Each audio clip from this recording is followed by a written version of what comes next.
2020 integrity and analysis. We'll discuss debates, trends, patterns, election laws, and more. This is Vote 2024, Path to the Polls. Donald Trump is laying out an agenda for his second term in the White House. And with the first female chief of staff in history by his side, a lot of people wonder if Susie Wiles will have a profound impact on the tenor of a second Trump term. We'll flesh that out more in a bit. The president-elect promises the largest deportation of immigrants in American history, sweeping new tariffs on imports and freezing climate-related regulations. Also on the docket, remaking federal health agencies and making ideological changes to the education system. Mr. Trump will get his chance to do those things and promises to keep his promises. Trump says we're going to fix everything about our country. But from Donald Trump appointing the world's richest man, his buddy Elon Musk, to head a new department to gut government agencies, Musk will be joined by another Trump rabble-rouser, Vivek Ramaswamy, at what's being called the Department of Government Efficiency. It has alarms sounding about conflicts of interest, ethical and otherwise.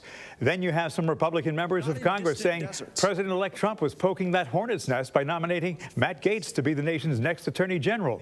Now a former Florida congressman is extremely polarizing. He's been accused of serious crimes and called for the DOJ to be shut down. Its very department he now wants to lead. And the president-elect wants Robert F. Kennedy Jr. to be his health guru. Here is a man who has amplified unfounded claims that vaccines are tied to autism in children, promoted the false idea HIV is not the cause of AIDS, and baselessly linked certain antidepressants to a rise in school shootings. He is known to be a king of misinformation, and now he could be responsible for the health and welfare of the people of America. Whether or not the field of nominees wins confirmation is interesting. There are several parts to that equation. Sure, Donald Trump has control of the GOP, but we'll see how loyal members of the Senate are, because not all the legislators involved will be around for the four-year term. Welcome to Path to the Polls. I'm Bruce Hamilton, and joining me on this edition, political analyst Daniel Cronrath. Good to have you back here with us. Appreciate your time. Thanks, Bruce. So, Donald Trump won the popular vote. Does he believe the mandate that he campaigned on burned down Washington, so all those unorthodox choices are okay? Well, I mean, this is what we know if you're thinking about this from a traditional political perspective, Bruce. Donald Trump now has a mandate for his agenda. The fact of the matter is he had a comfortable win in the Electoral College. He took back the states that he was able to win in 2016. He's the first Republican to win the popular vote in the United States since 2004. That's all the way back to the second term of George W. Bush, excuse me. And he won it by 4 million votes. So in his mind, moving forward, a lot of these things that we're seeing take place right now, that he was going to, take out significant parts of our institutional framework here in the United States, that he was going to make America great again by, returning to looking at how our agencies are operating, who the individuals who are empowered in these agencies. And again, I mean, if you're just looking at the pure politics of it, there's no reason why Donald Trump wouldn't feel like he has these capabilities. He just won the election. Elections have consequences, and here we go. Okay, they're calling these nominations MAGA shock and awe. Let's go through the nominations. Matt Gaetz, he is polarizing, been accused of serious crimes, called for the DOJ to be shut down. Gaetz accused the Justice Department of being weaponized under President Biden. People worry that he could weaponize the DOJ to go after Donald Trump's enemies. One DOJ lawyer is quoted as saying he's there for one purpose, to enact retribution. I'm pretty sure that he doesn't have a grand vision about the future of the department. I can't imagine how this isn't going to scare people even more. You think there's reason for concern? Yeah, I think that probably, and I've said this publicly in other places, this is probably one of the most out of the box, to be kind, selections ever to a president's cabinet. Obviously, there's a lot of scandal which has been following Representative Gaetz, Bruce, all the way back to when he was a representative in the Florida state legislature. There's been allegations of inappropriate behavior. Of course, he's had his own legal issues, which the Department of Justice chose not to pursue. But the part I like to focus on here a little bit, not knowing if the ethics report is going to come out and what that will reveal. Obviously, we know that the Speaker Johnson now is trying to repress it. Senate Republicans who are a part of this process are asking for it, to their credit. I think that there's still some people out there who understand the role of the Attorney General in the United States. But here's one thing I would say, and I'll be pretty critical with you. There's probably one person who doesn't understand the traditional role, and that is the man who's been nominated for the position, Matt Gaetz. Not in distant deserts. Never really been an attorney, even though he went to law school. He's never been a federal prosecutor. He's never been a criminal attorney in any kind of way at all. And now he's going to be running arguably one of the most important departments in the United States, in the Department of Justice. So, really, I think what would really be interesting is One, we're going to see how much does that office really run itself to some degree, because he's not going to have any idea on day one what he's doing outside of executing Donald Trump's agenda. But I would say this, Bruce, you know, the other thing that's just kind of interesting to me about this, the timing of him getting out of the race, or resigning from Congress, there's no need that he needed to do that other than to squash that ethics investigation. That's the only way, the only reason you would walk away as a sitting congresswoman from a seat you just won again, not having a guarantee that you were going to get confirmed unless you were afraid of what that ethics report said. So, you know, moving forward with his nomination, if you were to ask me to procrastinate right now, I don't think it goes through. I think that there's too many Republican senators have already said things publicly. Lisa Murkowski from Alaska, who went on the record first saying this is an unserious nomination. The president won the election. We are with the president's agenda. This is not a serious choice for a very, very important office. And to this end, you know, the most of our viewers from our show, even though I know we stream a lot of other places, are from Florida. He even had two, you know, if you're a MAGA Republican, he even had two good choices here in Florida. Pam Bondi would have been an excellent choice for him, the former Attorney General. Our Attorney General right now, Ashley Moody would have been a competent choice. Both very, very MAGA, both very, very supportive of this president. But here's the thing, both, whether you agree with them ideologically or not, both competent to lead the office. Matt Gaetz simply is not competent to lead that office. All right, and two things about releasing that House report. Number one, there is precedent to show that even though people have left Congress before, the Ethics Commission has released reports in the past. Number two, there is an attorney in Orlando who just came out in a report in the Washington Post yesterday that says, I have two clients that say that Matt Gaetz flew them up to New York, promised to take them to shows in exchange for sexual relations, both of whom were underage, and they are ready to testify. So there is damning evidence that is about to come out one way or another. Right, and I think that's it. I think that's the two-part argument against Matt Gaetz. There's everything you just spoke about. What is the credibility of these witnesses? What will that report actually contain? And then there's the part that I've been focusing more on, is just the actual individual based upon their resume. Are they appropriate for that appointment? And I would argue he doesn't have the legal and I would argue, honestly, for this president, he's a bad choice in both regards. All right. Now, we know that Congress controls both the House and the Senate, but that doesn't necessarily mean that Gaetz winning confirmation is going to be a cakewalk. A former DOJ official said the Attorney General should not be a provocateur. And the problem with a person like that is he derives too much enjoyment from chaos and burning the place down. We saw that with Kevin McCarthy. And those just would be the last traits that you'd want somebody in charge of a federal law enforcement agency to have. There are those in Congress, even Republicans, who have their reservations, Dan. Yeah, I mean, that's one of the other things is that Matt Gaetz, I mean, this has been widely reported, so it's not a revelation. He's uniquely one of the most disliked people among his own colleagues within the Republican conference.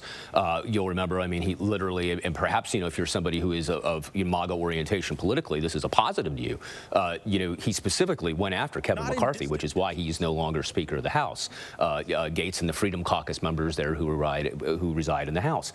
So very, very unpopular within the party again. Really despised from everything I've read within the Republican Senate. There's just a lot of contempt for the antics which Gaetz has done in the past.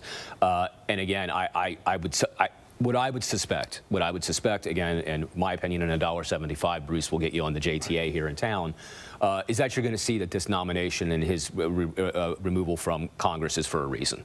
And then in the months to come, we're going to see something play out where either one, he'll be in charge of the office where he's the nation's top cop, or two, he will be having a problem perhaps with authorities, or at least not being able to participate in government again because of his activities. All right, to another controversial choice, a man who could be responsible for the health and well-being of all Americans, Robert F. Kennedy, Jr., nominated to be Health and Human Services Secretary. He is known to spread misinformation, unfounded claims that vaccines are tied to autism in children, promoted the false idea HIV is not the cause of AIDS, and baselessly linked certain antidepressants to a rise in school shootings, and the use of a certain herbicide to a rise in young people coming out as transgender. Dr. Ashish Jha, who's the dean of Brown University School of Public Health, said this: he does not plan to lean on evidence and rigorous analysis to make decisions, but instead to use his own ideas.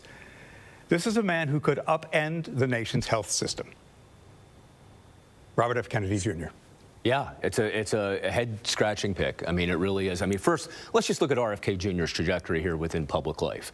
You know, back in the 1980s, Bruce, he was considered a hero of the Democratic Party because of his work with environmental justice and leading environmental reforms as an attorney, okay?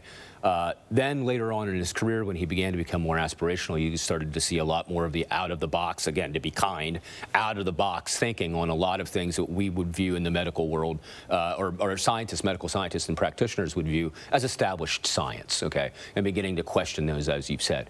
And then more recently, we see him to express an interest first as a Democrat, get shut out of that process, along with the other Democrats, because but there were no competitive primaries with President Biden and then in the primary. And then we see him become an independent. And then we see him do, literally within a 1 year's time, the complete 180 to now being Donald Trump's potential nominee for Health and Human Services. Again, you know, almost being opportunist? Yeah, almost being opportunist. You know, to what extent can he actually control the levers of government? We will have to see. Will his confirmation survive? I mean, clearly this, and then I think the one that we're going to be discussing here in a second, are Trump's three most controversial appointments that we've had to this date. But again, you know, typically for a department like Health and Human Services, you don't have to be a medical doctor or anything like that. I mean, that's not on the table. But certainly he is an out-of-the-box choice. Even his family doesn't support him, and they've made that very clear, not politically or otherwise. Yeah, when your own kids and pretty much everyone in your family is like, no, you know, this is not appropriate. You know, you shouldn't be doing it. Now, Trump said that he'll let Kennedy, his words, go wild so RFK Jr. could gut the NIH. Is this Trump's most shocking pick yet as an anti-establishment teardown, and at what cost, you have to ask? Well, it could be. I mean, I think Gates, we just talked about the one I would say would be the most problematic, Matt Gates, because he actually, well, when you're changing public health, he would actually have the people to go after people. Yeah, it's just going to be very, very interesting, Bruce. We're really going to have to monitor our systems. But I will say, for either Republicans and MAGA supporters who are optimistic or for Democrats who are afraid, let's remember, we did see this again in 2016. We saw a Trump administration come in. But, and this is something which is really interesting to discuss, this one came in a heck of a lot more organized than the last one did. Appointments out of the box. You know, all kinds of things. It took Trump forever the first It took him forever. I mean, that was almost, you know, the political class in D.C. were like, what's he doing? And he doesn't know. Well, he's much more organized this time, and to the detriment for a lot of people who are more progressive or liberal-minded with two of these picks. Yeah, I mean, the people who say we're in for a wild ride. And you have to ask, how do we explain some of these picks? What some people see as his MAGA dream team. Former president grinding an axe against agencies and institutions that he believed thwarted his first go-round? Yeah, but I think this is actually one of the easier questions to answer, because since Donald Trump has come onto the political scene, we know the one thing he is inclined to do is reward loyalty. And with Robert F. Kennedy Jr. coming over, getting out of the race, trying as hard as he could to get his name off ballots in the various states to come into support for Trump, this election's a reward. Matt Gaetz, when he was in his New York City trial and he was being you know, the trial relative to the payoffs for Stormy Daniels, who was sitting in the courtroom with him? Matt Gaetz flying to New York. So this is direct. Whoever has been loyal to me, whoever I think has helped me, this is the way I'm going to do it. By the way, it's very, very Jacksonian. If you look back at the history of U.S. presidents, Andrew Jackson fought to specifically use the spoils system, that the President of the United States should have the ability, regardless of their achievement, regardless of their ability to do the job. I'm the president. I'm going to reward people who've been close to me. So yes, this is 2024, and maybe some of these things that we're seeing come out in terms of the nominations are strange. But the whole idea of patronage and presidents of the United States just making wild decisions to reward people who help them, that's as old as the Republic. So, I know. That's why people have to look to history, right, you know, to find out what's going. And if you look to history, you'll find out what's going to happen as a result. And people don't do that. Right, right. It could result in a pooled nomination. It could result that in either one of these individuals may be the first two people who end up resigning. You know, we don't know. We don't know how it's going to play out. Interestingly enough, if you were forced me to make a decision on this, I think Robert F. Kennedy Jr. is better to hit the ground running in this position, which maybe, to your point, is why people were so terrified of it. But I mean, I think he's you know, more adept in these issues to which he believes. I think he would be able to hit the agency level running, whereas I don't know what Matt Gaetz is going to do. Yeah, you know, I also find, you know, it's interesting. you don't know what some people are going to say. You have Mike Johnson calling for Congress to recess, basically saying that the president should have whomever he wants sitting as his henchman. And then you have Mitch McConnell all of a sudden going, well, no, I don't think that's a good idea, which surprised a lot of people. Yeah. First of all, there's been a lot of discussion about this recently. Recess appointments are something which occur within the United States. This isn't like Trump is necessarily using something or a technique which has never been used before, okay? That being said, it is highly unusual because there's really no reason he should have to force these picks through. Let's talk about the circumstances. You got a Republican-controlled Senate. Okay, you have control of the House of Representatives, which obviously doesn't have any influence in terms of ratifying or And he thinks he has a mandate, confirming these nominations. That's correct. He thinks he has a mandate. So you're going to take your two most controversial ones, try to push them out there, and if things get sticky, suggest the idea of doing a recess appointment. Right now, it doesn't look like the Senate's going to play along relative to, it looks like they're going to want a more traditional approach. If I was even advising the Republican Senates, I would tell them to have the hearings. I think it's in the Republican Party's best interest to have a full vetting, not just for the operations of our republic, but I think it's in their best interest if you're trying to look at a day in which Donald Trump is no longer the head of the Republican Party. This wouldn't be that unique moment of courage if you were somebody looking down the path towards your own career, saying, hey, listen, we're with the president, we're with his agenda. Let's just do a regular nomination process. We don't need to do these recess appointments. We know the president won. We know he has a mandate. But we as the Senate are going to maintain the traditional role that we've always valued and we've always taken seriously as part of our constitutional responsibilities. Am I off base in thinking that maybe the president-elect is chumming the waters a little bit with these two? Perhaps. You throw out the most controversial and then you come in on the back ends. Yeah. Listen. Who knows what he's thinking? We should say that's 2015. The one thing about Donald Trump that's totally predictable is his unpredictability. Right. That is absolutely the case. That's the only thing that's predictable. That is absolutely the case. Also generating a lot of controversy, and this is who you were talking about, is choice number 3 to head the Department of Defense, Pete Hegseth. He may have served in the military, but if you check, he has no strategic background that qualifies him for the job. Mr. Trump was a frequent guest on his show. Patronage, that's not a qualification. No, it's really not. I mean, by this suggestion, you could take anybody who was working in journalism with a military background and call them the next Department of Defense. But, Bruce, I mean, we got to look back. Again, this is troubling. If you're somebody who's wearing the uniform, what will this individual do? What is his actually own individual philosophy towards the Department of Defense, this massive agency? I mean, the man's going to be taking over, the largest military on earth with the largest component of any budget that's ever been assembled in human history. And this is going to be his primary responsibility. And his last job was as a weekend host on Fox News, right? It's unconventional. I mean, I guess you could say at least he has military experience if you're looking at it. Again, there are so many people out there who were MAGA generals, MAGA people who were at a higher level. Who have the military that President Trump could put in there. Yeah. They would execute a Donald Trump agenda on behalf of this president, but who actually knew how the mechanics of the thing work. In some ways, if you really want to be honest, Donald Trump is doing none of the three of them any favors. They're being thrown into the deep end of a swimming pool without knowing what in the world that they're doing. There's the chumming I was referring to. There's the chumming, yeah. So this is the first of many emails I'm sure I'm going to get. I'll just say it's from Scott. He goes, with the downfall of traditional news sources and the growing popularity of alternative media, I'm surprised you're consistently talking about Trump in a negative way. Will your job be jeopardized if you object to spreading half-truths? These are not half-truths. These are absolute truths. And what I'm saying has been vetted. If you disagree with me, is it because your job is to read whatever they tell you? Nobody's telling me to read this. I wrote this. This is vetted information. These are truths. Because you choose not to believe it doesn't mean that they're not truths. They're things that you may disagree with, but these things are real. These things are things that have to be dealt with head on. These are questions that have to be asked, and these are things that the nation has to come to grips with, whether you like it or not. Just because you don't think that they're truths. Questions have to be asked because the nation's future is at stake when it comes to a lot of things. The health of America, the security of America. A lot of people are shocked by the nomination that we were just talking about, Hegseth. Congressman Dan Goldman of New York said, I'm shocked. about Hegseth. And this is exactly what we worried about. And we warned about Donald Trump, which is that he is going to appoint unqualified loyalists to shape the government into his own personal fiefdom. I appreciate Mr. Hegseth's service in our armed forces, but being a serviceman, it does not make you qualified to lead the Department of Defense and have access to our nuclear weapons. Boom. Goes even further at the Pentagon. The shock among Pentagon officials quickly turned to alarm and worried he will torch the agency without concern for national security. They worry his priorities are in the wrong place. One DOD official who spoke on the condition of anonymity said, "It's a deadly serious job, and this strikes me as a mainly performative person who is best known for talking about wokeness and not doing anything meaningful on national security post-serving in the military." I mean, there are issues going in the world right now. The U.S. could be brought into a situation where we confront World War III.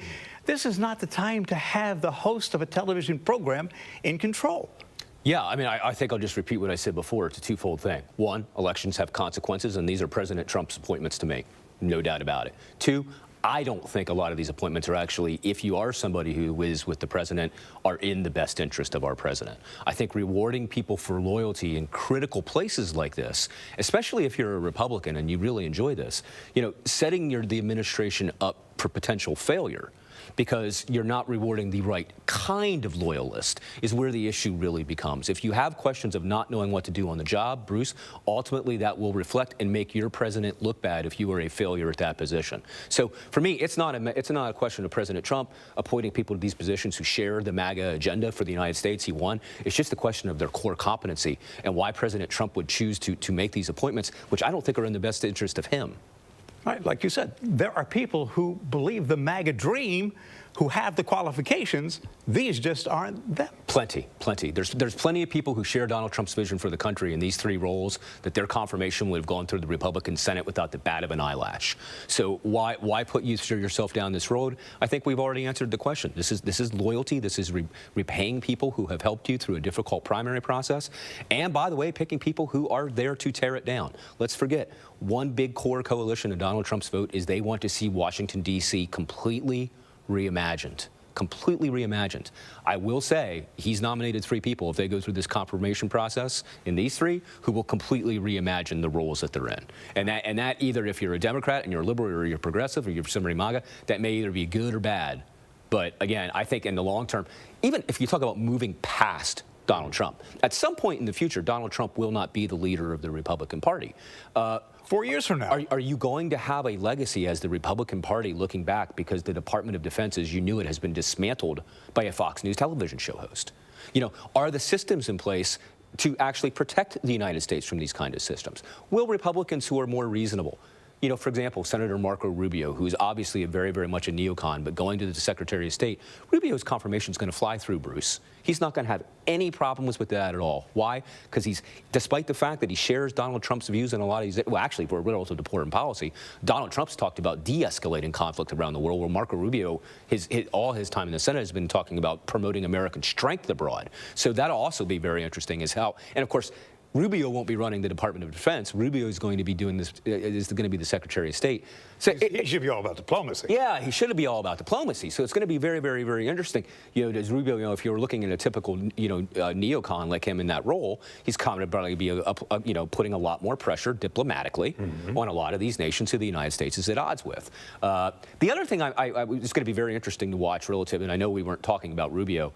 You know, when Donald Trump got into office in 2016, one of the things he did is he cut the State Department budget in a third, okay? Really early, off the top.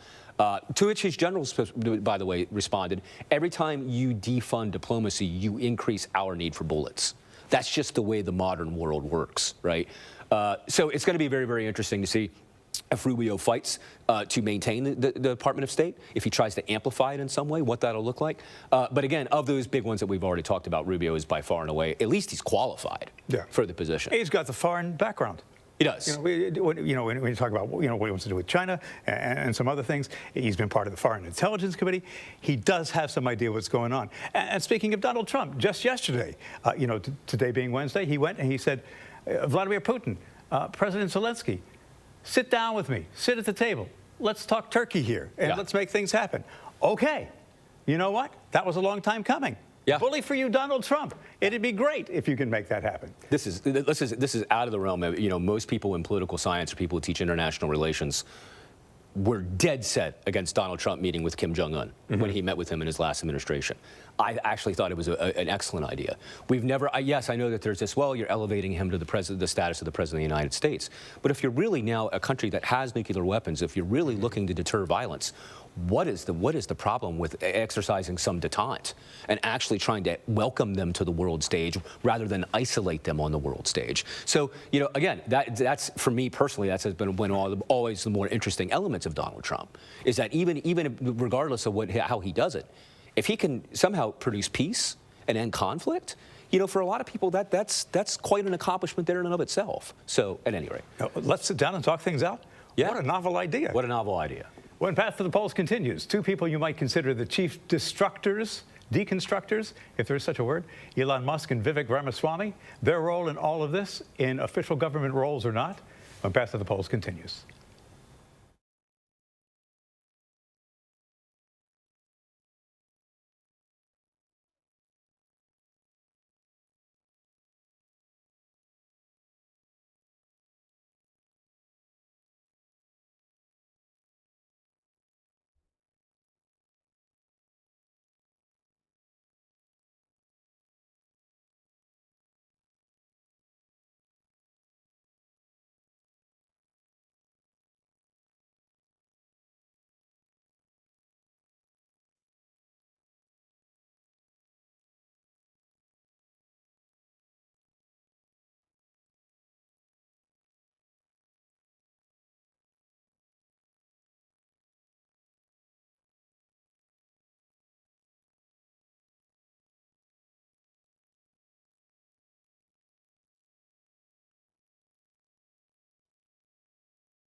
Talking about MAGA shock and awe, Donald Trump is appointing the world's richest man, his buddy, the man who bought his allegiance, Elon Musk, to head a new department. His job, gutting government agencies and governments.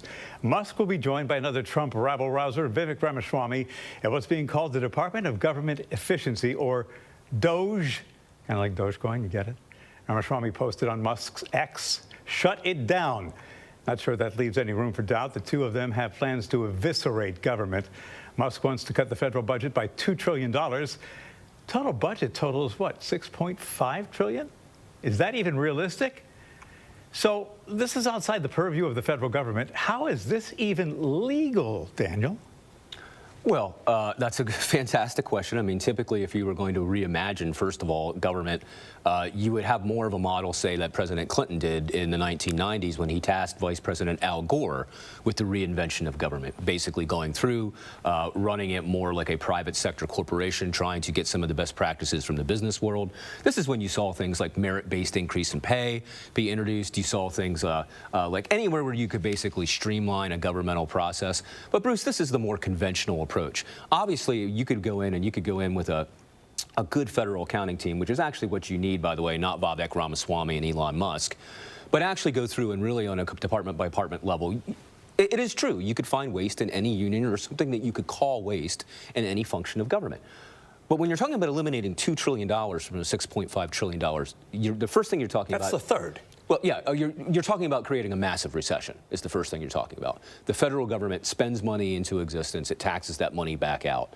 The fact is that firms, individuals, you, me, we all need federal and public investment into the economy. You can't just go in there and say, well, we're going to keep defense, we're going to keep Social Security, we're going to slash everything else, because the ramifications to development, to construction projects, to investment projects would send the economy crippling. When you top that on and you talk about the conversations relative to tariffs, then you're talking about the government not investing in the private sector, but you're also talking about consumer prices going up all at once, because the majority of these products that are going to have tariffs, as you've said before, 25% from China. I forget what the rate was he floated out there for every other country on earth. We know what a tariff is. It's a price increase on consumers. That's what it is. So again, for President Trump, I would again recommend him take a good, clear look at what these guys are talking about. This is not just simply a talking point. You know, we're going to take $2 trillion out of a $6.5 trillion budget. It's going to have dramatic ramifications on the United States, on the taxpayer, on our systems, and particularly, they're doing this because I think that they think that they're going to shore up and they're going to allow corporations to flourish, and that they're going to have— once you remove that investment, many corporations in the United States depend on direct spending by the federal government in order for that economy to flourish. Do you think that the American people understand the ramifications? No, I don't. I mean, I think that they're going to feel it pretty quickly. And again, if I were the Republicans sitting back at this plan, I would be very, very worrisome about this. President Trump has one term left in office. He wants to do things which appear very populist, okay? And by the way, if you campaign and the people in Pennsylvania, Ohio, and Michigan, and Wisconsin give you their vote, Bruce, because they are in manufacturing towns which have been devastated, they've seen all of their jobs go away, and President Trump runs for office and says, you know what? Your jobs went to China. We're going to put tariffs on China. We're going to start making these jobs here again. Well, he's going to have to commit to that. Well, okay? check me on this. Wasn't there an experiment not all that long ago where they tried the same thing and they said, we're going to make these things in America again, and the corporations tried and they said, well, you know, there's a problem. We can't make it cost efficiently, and it's a failed experiment. Well, cost efficiently relative to what? Their profit model? When it came to paying the American workers, when it came to making the product and things like that, American manufacturing just couldn't keep up. Right. Well, I mean, the American consumer couldn't benefit.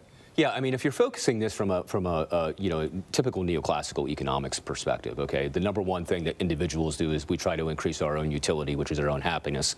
Businesses and capitalism try to increase profits, okay? Mm-hmm. So really, at the end of the day, Bruce, I would contend that when corporations are saying we can't do this because we're going to have to increase prices, they're only increasing prices so they can maintain their current profit level across the board. So I would go back to FDR when he was trying to get the second New Deal passed, the second Bill of Rights passed at the end of his administration. He said in the United States, for example, no business should exist in the United States that cannot pay a living wage to its workers.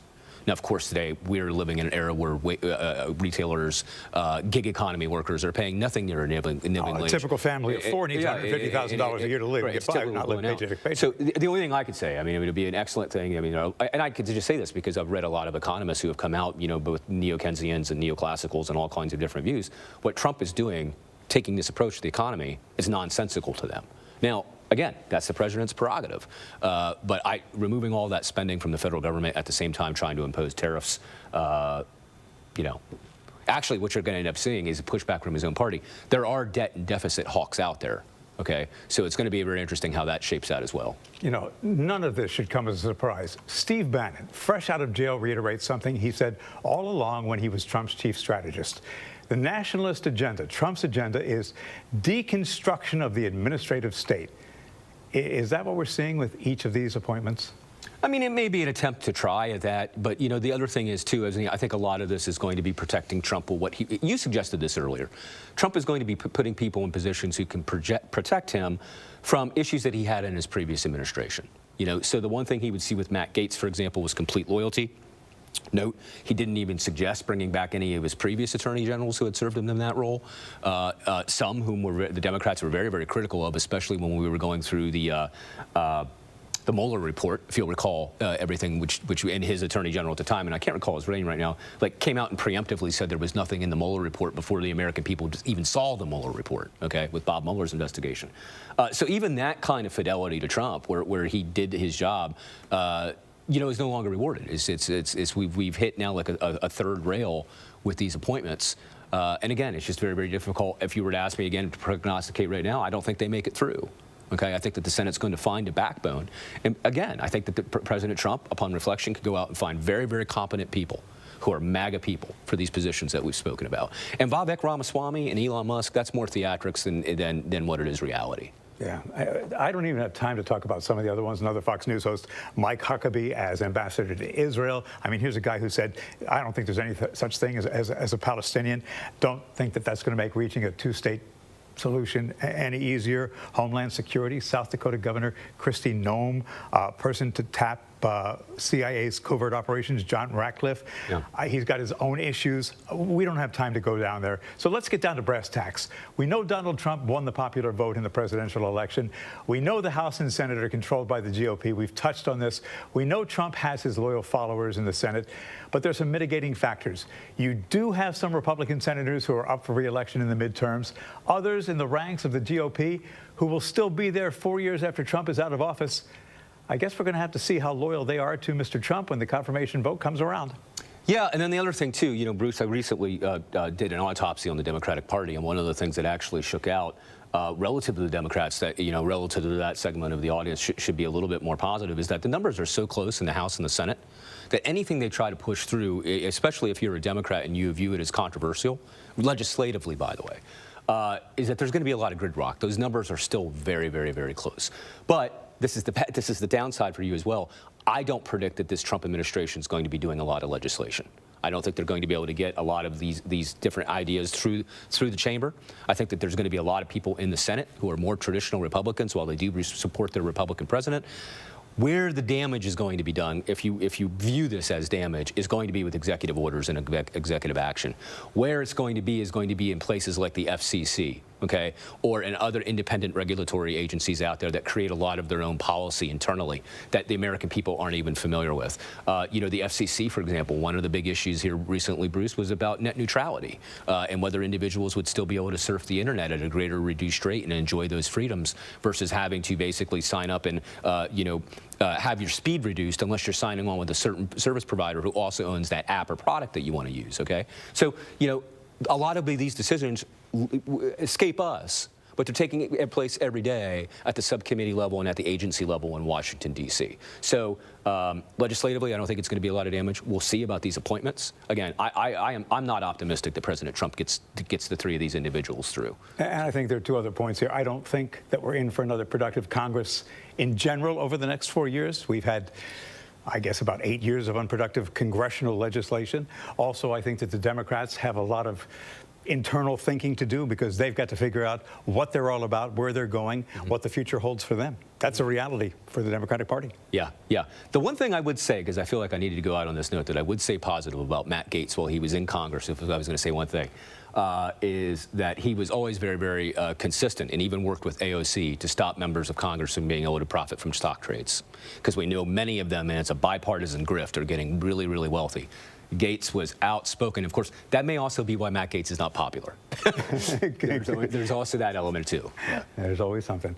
Appreciate you watching Path to the Polls. I know you're going to write me. I know you're going to say that I'm always negative about Donald Trump. The information that we present here is factual. It is vetted.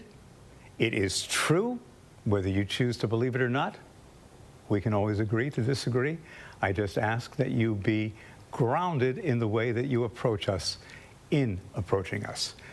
This show has an encore performance at 7. You can watch it on demand anytime on the News4JAX YouTube channel, news4jax.com, and News4Jax Plus. Have a great day. And don't talk politics around the Thanksgiving table. It's just inviting trouble. See why every day more people are choosing News4Jax, Northeast Florida and South Georgia's #1 source for local news.